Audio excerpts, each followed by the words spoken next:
সবসময় হো হো, মানে বুঝেও কম চিল্লায় বেশি। বাঙালি জানে না বাংলাদেশ সেনাবাহিনী যে এখন আছে, কোন নিয়মে আছে মাঠে, কি তাদের আইন, কি তাদের পাওয়ার, কি তাদের ধারা, কিছুই তারা জানে না, জানতে চাইবেও না। কারণ হচ্ছে তাদের গুরু, তাদের পথ প্রদর্শক, মবের জনকরা, যেমন পিনাকি ভট্টাচার্য, ইলিয়াস হোসাইন এবং গফুর গং, তারা ওয়াকারকে পছন্দ করে না। ওয়াকা তাদের কথা মতো সবকিছু করে না, সেই জন্য ওয়াকাকে সরাতে হবে। এই জন্য তারা লাগিয়ে দিয়েছে বাঙালি অন্ধভক্ত যারা, তাদেরকে লাগিয়ে দিয়েছে ওয়াকারের পিছনে। কিন্তু এই জিনিসটা তারা বুঝতে পারে না বাঙালি, যে সেনাবাহিনী যে এখন মাঠে আছে, কার সাথে পরামর্শ করছে, কার সাথে সমন্বয় করে কাজ করছে, কোন কোন ধারায় কাজ করছে।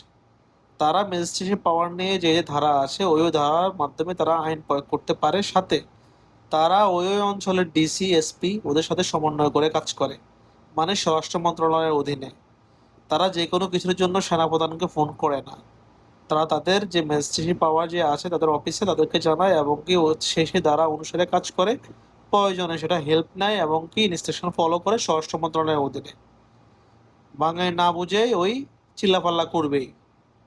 কি একটা অবস্থা এই দেশে!